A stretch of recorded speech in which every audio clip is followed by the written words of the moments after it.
Hello everyone and welcome to our webinar. So here is another Useberry session where we will be discussing on how to create a UX portfolio that really stands out from the crowd. I'm Chrisa, I run a community here at Useberry, so that means that I spend my time connecting with UX professionals and sharing helpful content and creating spaces like this one where we can all learn from each other. And today I'm really excited to introduce someone who's been helping designers put together portfolios that show who they are and what they can actually do. Hi, Aneta, welcome. Thank you for having me. Hello, Krisa. Hi, so nice meeting you, Aneta. Likewise. And so I have a really interesting question for you, Aneta.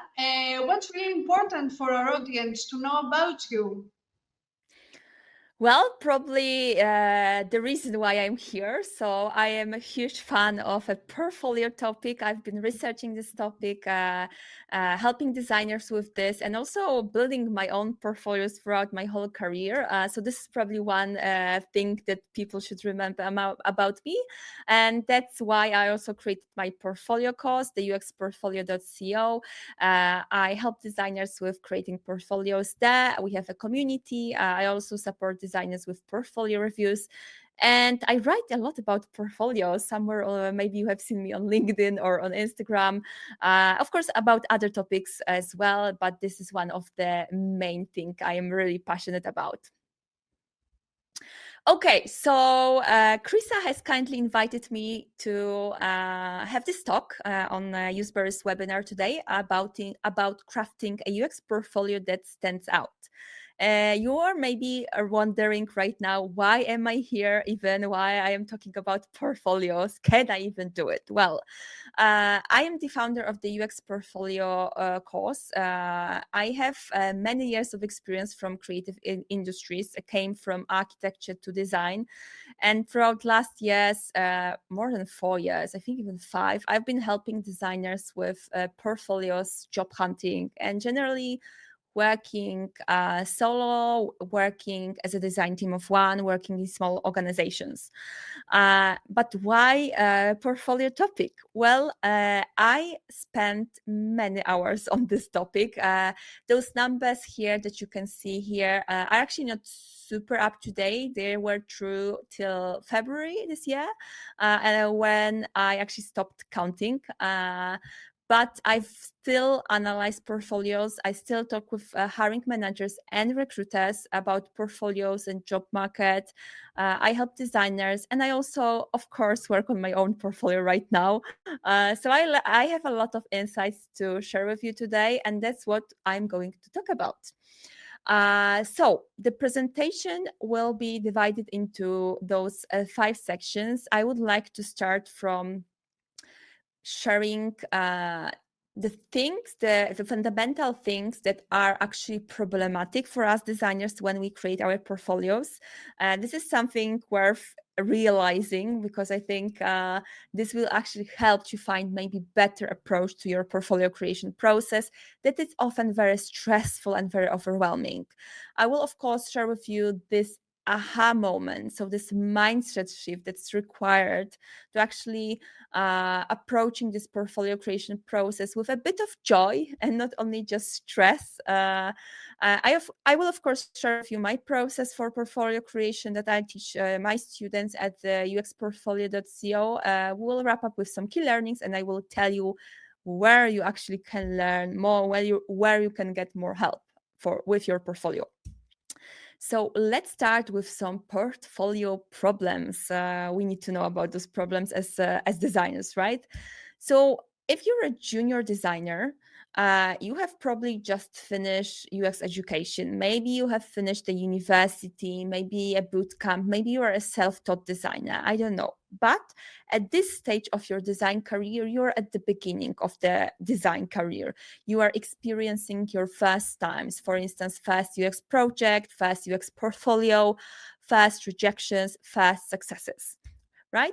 Whereas if you were an experienced designer, the situation can look a bit different. The context is different. So you are already, passed through those challenges that juniors have. You have already experienced working in a real business context. So you know that those business challenges, messy processes, and collaboration issues can impact projects and later on also your portfolio stories. If you're a junior, one of the most common challenges that juniors have when they start with portfolio is actually lack of experiences and skills. And this was true for me. It's of course not true for everyone. Let's not generalize here, but overall, it's a common challenge for those that start in a new design industry. We might lack storytelling skills. We might still lack some visual design skills. We still don't understand what's the best way to tell the story about our projects. Like those challenges I had myself, as you can see on this image on the right. I struggled with storytelling. I struggled with presenting my work in a very compelling way. The title of this project, Kitchen Management, is very boring, not engaging. I also didn't think intentionally about how I present my visuals. And if you are one of those people as well, no worries. Everything is possible to, everything can be taught. So you can learn and improve. If you're an experienced designer, when it comes to those common portfolio problems, well, it depends, right? It depends where you are in this career stage, what type of skills you have gained, what type of projects you have went through, what type of experiences shaped you as a designer. That's why on the left, for instance, you can see the variety of different portfolio examples from my students who are shaping portfolios about a variety of topics. From variety of design challenges. All of those portfolios are different because those people came with different contexts. That's why your challenge can be different. But there are some things that maybe we can generally find patterns in it. So let me walk you through those common topics, areas that could cause some challenges for you. Imagine that you are a designer A. You might have experience from B2B, designing B2B products, maybe in the fintech or sustainability industry. Maybe you have worked on SaaS products and maybe in a startup. Whereas there is a designer B who have never worked on B2B products, but they have worked on B2C and mobile applications. So what's the difference between those two designers? Well, we can assume that probably maybe a designer A who comes from this B2B experience has stronger systemic thinking skills because B2B projects often tend to be more complex. Maybe those companies have wider offering, probably maybe stronger web design skills and those experiences from selected industries.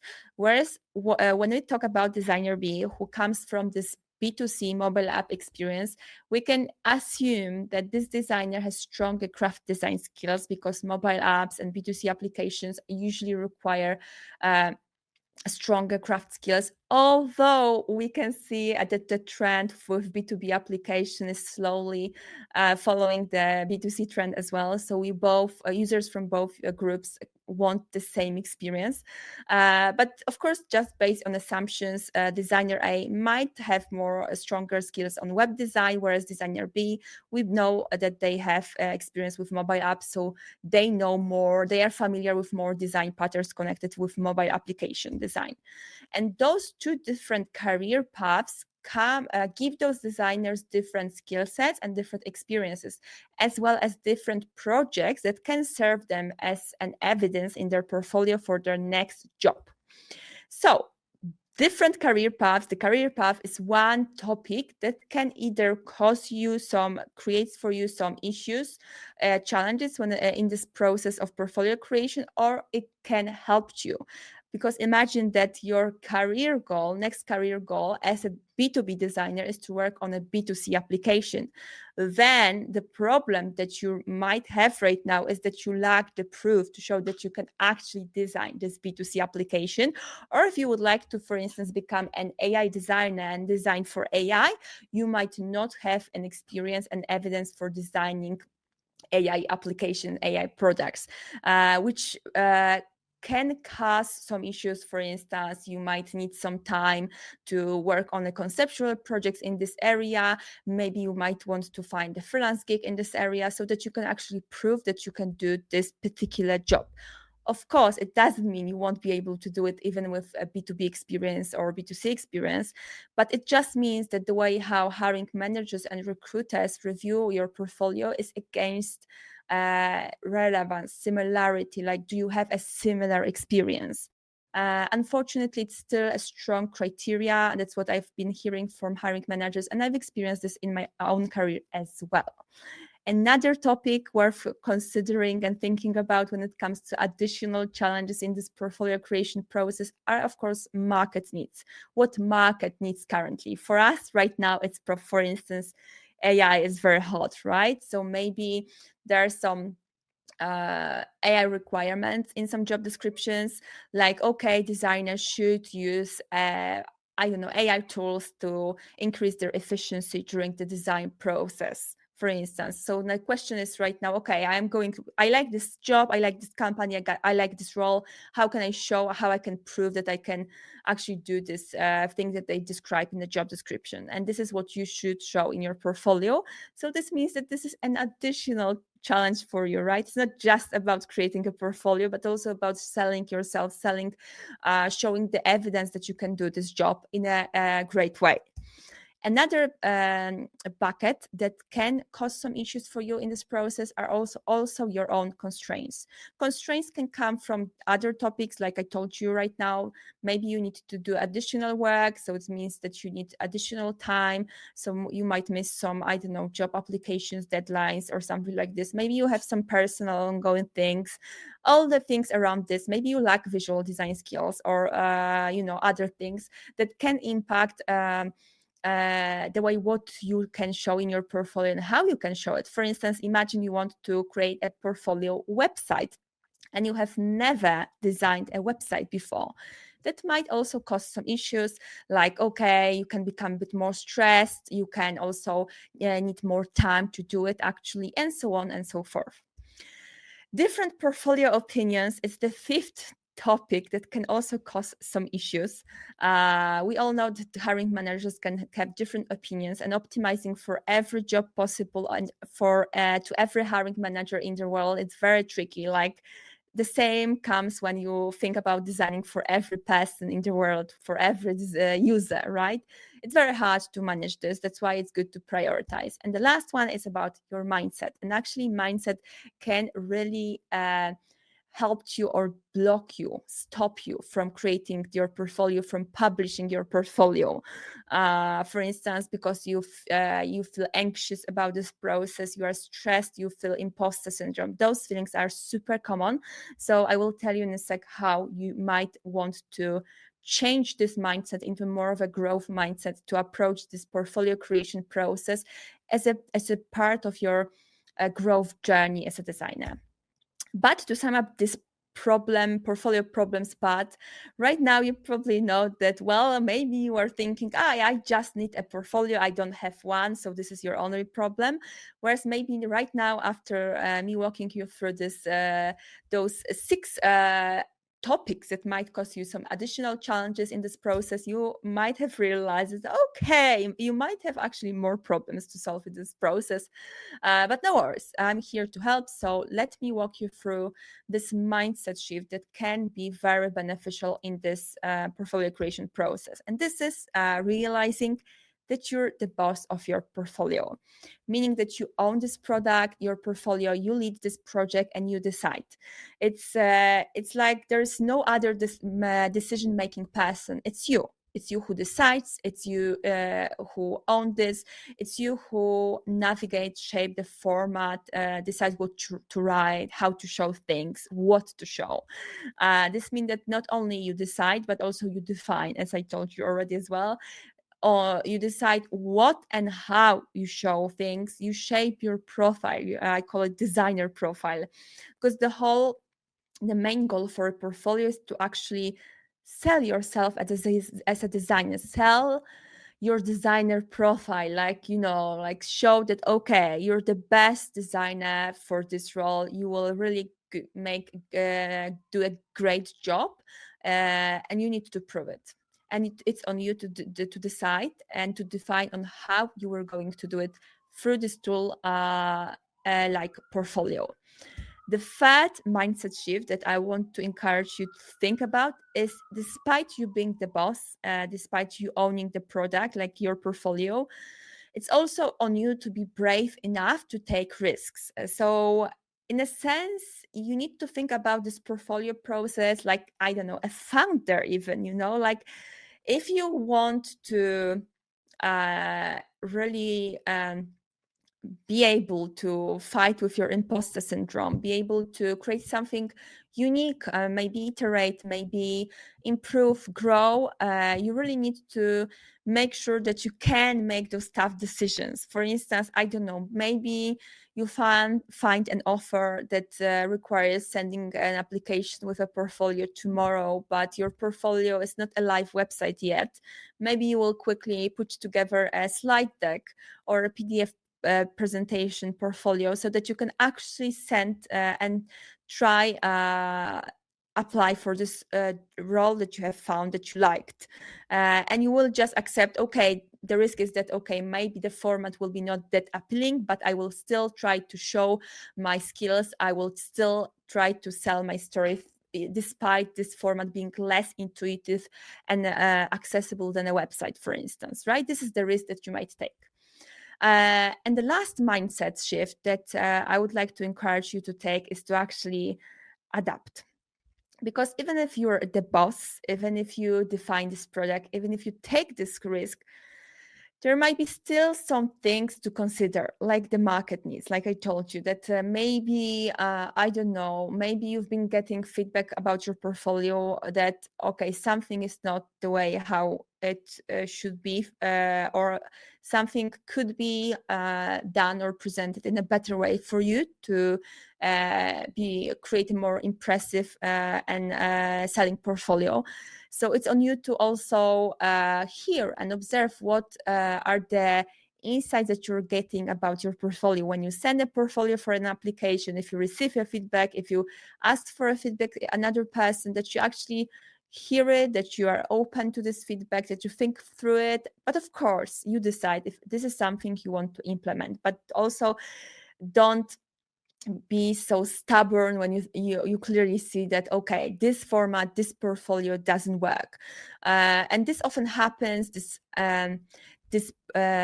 blocker, I would say, when people come and they have a lot of different challenges in this portfolio creation process. For instance, coming from, I don't know, coming with experience with just a research background without any visual skills, and they are very opposed to actually presenting and upskilling and presenting more high quality portfolio presentation. This is one of the most common situation I've seen in my coaching career when it comes to the portfolio topic. So I would definitely encourage you to be more open, to really think, okay, is it more beneficial for me to actually, I don't know, find a good looking template for my portfolio website? Is it actually more beneficial or is it more beneficial for me to just, okay, send whatever format, whatever, how it looks, I will just show my research report, right? Because presentation matters. It's like sales teams, they don't just talk, or, they also use some presentations with some visuals, even though they have never done those visuals. They want to help their potential clients to see the visualization, to feel it. So it's the same with a portfolio. So we have portfolio mindset behind us. We have the problems, that you need to be your own boss, that you need to define your portfolio, you need to take risk, but you also need to adapt. And now what about the process? How should you go about creating your own portfolio? So first of all, it's worth remembering that you should treat this project like any other UX project, meaning that you are a designer of your portfolio.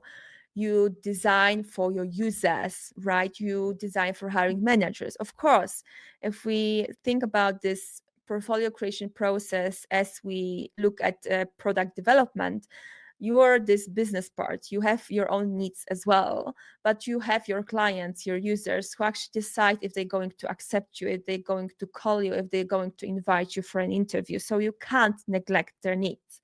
And thus certain behavioral patterns for hiring managers and recruiters, for instance, for a review process. I talk more about this in my portfolio course, but the first impression that they get when they actually see your portfolio, this impression and thoughts that they get after quick glance at your portfolio, and in some moments they can also read through if there were the first impression was good, if there was something that caught their attention. But of course it's not guaranteed. It really depends on the situation, how much time hiring managers have, and also how engaging will be your portfolio. But you need to think about what actually they need to decide, what actually they need to know about you, your skills and experiences, what you need to show them to actually evaluate and verify and decide that, okay, I will call you, I will invite this designer for an interview. It's on you to provide hiring managers with all this information. So think about your users. Don't forget to benchmark against your competitors. The best benchmark is actually the closest one when it comes to portfolios. You can get inspired by different beautiful portfolios that you can see probably online with beautiful animations and interactions. But if you're applying to an organization where those things are not required, there are two approaches that you might take in this context. First is to actually use this, animation, interaction style of your portfolio to stand out, because other designers in this recruitment process for this job might not have those skills. Or you can focus on something else to differentiate yourself. But it doesn't mean that your portfolio needs to look like those, portfolios from TikTok. It really depends what type of work you have to show. For instance, my projects were mostly from B2B, so I can't show those dynamic interactions like some designers can, right? The same is for you. So you need to know users, competitors. You need to know the market needs. Like, for instance, the AI consideration right now is a very, very big question that we should ask ourselves as well. And you need to know your constraints. So be a designer of your portfolio. Design your portfolio, run your research, make design decisions intentionally. When you're acknowledged already that you're a designer of your portfolio, you need to approach this in a more strategic way. This means that you need to really clearly and intentionally know and be aware of who you are as a designer. So how to do it? Well, to define your designer profile, to know what are your strengths and what are your weaknesses as a designer, you basically need to reflect, like you go through a research process. You also evaluate and review some notes, right? You also observe your users. You also analyze. You need to do the same with yourself. So it's good to review your past experiences. For instance, make sure that maybe for the future you can save some achievements and document your work, so that you don't need to spend hours or analyzing your past experiences. Analyze your skills. Maybe you can use some skills mapping. You can also check your personality traits. This is a fun test that you can take for free somewhere online. You can also of course, compare and contrast. Actually, you should, not that you can, you should actually compare and contrast your characteristics, so your past experiences and skills and traits and who you are as a person, with the market needs and with the job that you have selected. So make sure that you also define your goals. Are you going to apply to fintech industry? B2C products, or are you going to apply to, I don't know, sustainability or maybe some social entertainment applications, and you want to really become an AI designer and design AI products. So you need to think about those goals, because your portfolio should be shown as a proof for hiring managers that you can actually do this job. And make sure that the communication of your designer profile is clear. In a portfolio, the best way to do it is to first of all start from an elevator pitch. As an example, you can see this image on the right. She's portfolio is actually not live as for today. I've checked this actually, but this was her one-liner for her old portfolio, which really caught my attention. First of all, because how it's framed. When it comes to this message, curious designer, image maker, and storyteller, and in relation to those illustrations, it really gives me a picture of her being a very visual designer. So this is how you think about this. And after this elevator pitch, you of course have your projects that also will prove and show your profile as a designer. So this is what you need to think about. Then you need to prioritize the stories. For a very long time, we were thinking that portfolio equals a list of case studies. It's actually no longer true. It means that you can question the status quo, you can approach the format and the way how and what you present in your portfolio according to who you are as a designer and what are your goals. So you don't need to talk about everything. You don't need to create just a list of case studies. You even might not need to write a case study. It really depends. So make sure that you prioritize your portfolio stories, your experiences, your skills. Think about different criteria. For instance, criterion number one, that is the most popular, I already mentioned this to you, is this relevance, similarity. So checking, okay, if I'm going to apply, I want to apply to a fintech organization, I actually will show maybe some projects from this industry. This means that I will show, okay, I will show to a hiring manager, okay, this designer knows the context, has some industry expertise. They know maybe the design patterns, they know what's going on in this industry, so they will be quicker to onboard and so on. This is unfortunately still the way how recruiters evaluate us as designers, as one of the criteria. It's not like this is just this, but this is a very strong criteria that it's still quite repetitive criterion when I talk about this with other hiring managers. So relevance, similar projects, similar experiences, but this can be also some unique skills, maybe also alignment with your goals, alignment with your dreams, with your needs. Also, if the project was real or conceptual, and many more other criteria that I talk about in my portfolio course. But this one, the similarity, is probably the most common, the most important one. And make sure you think beyond projects. So you don't need to think about portfolio stories as, okay, there was one project that I worked on in one organization.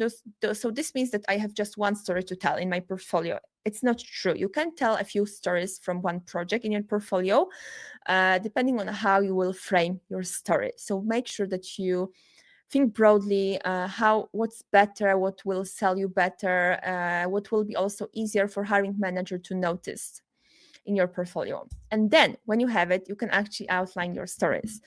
So think beyond case studies. As I told you, I teach designers in my course about the concept of a snapshot, something different than a case study. Of course, you can have a snapshot as well as a case study.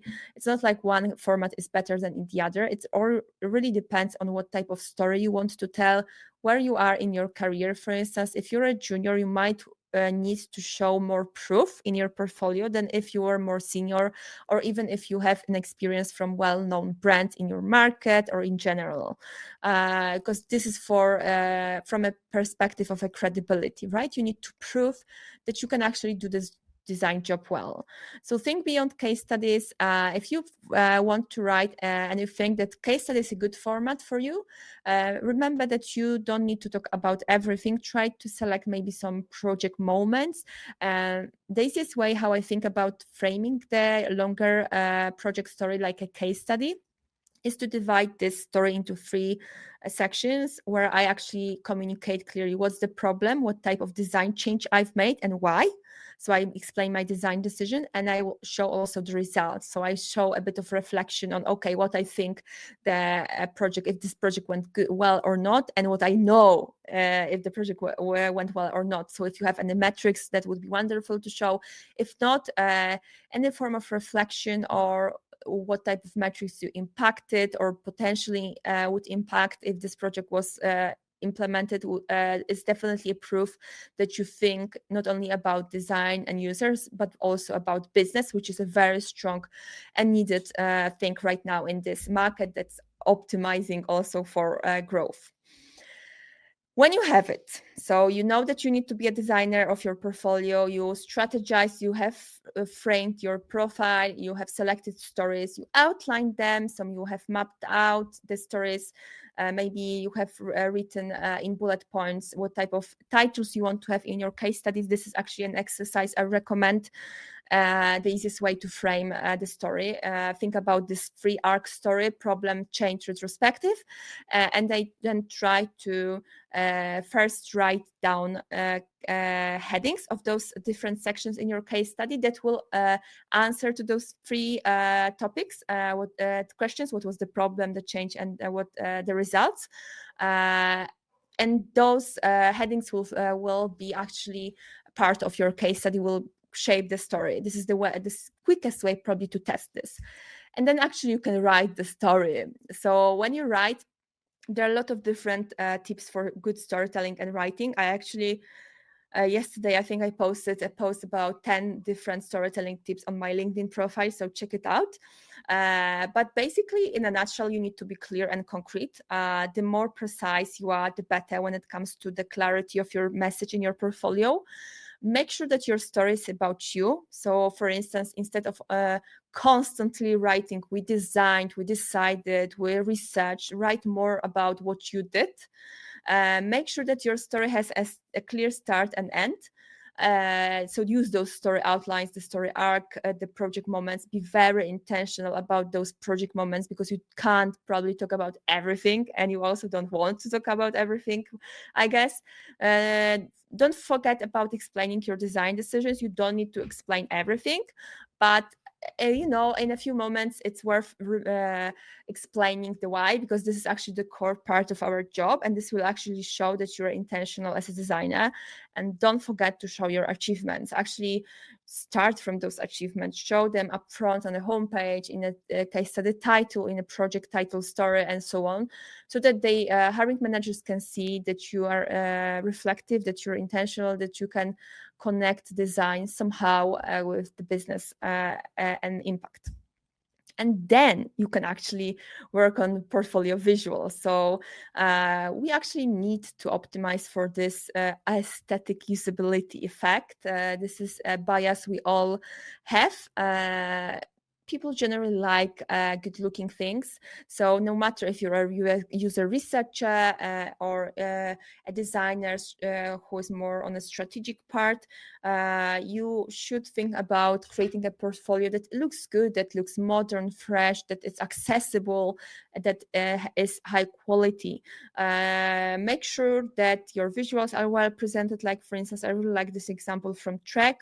This is a simple visual from the product he designed, and with a very nice background that makes this visual stands out, and actually I think makes this presentation much more appealing. So there's a tool for this that I can recommend, shots.so, so check it out because this will help you quicker create those beautiful images. And of course, it's not just about images, but about the whole portfolio as well. So what type of typography you select, how you lay out the page, and everything will of course impact the review process, as well as, for instance, a key aspect is visual hierarchy, for instance, that will either help hiring manager when they will be reviewing your portfolio, or it will stop them a bit and slow them down.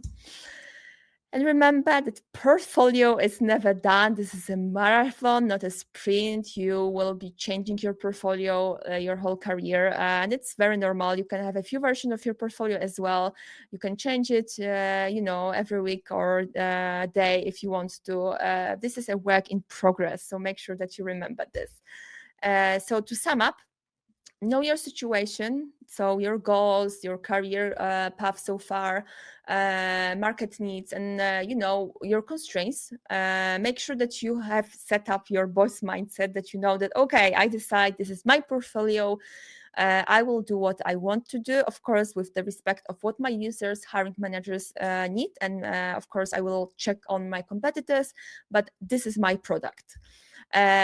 Strategically approach your portfolio creation process. So make sure to define your profile, to be very picky about story selections, to be very intentional about framing your story.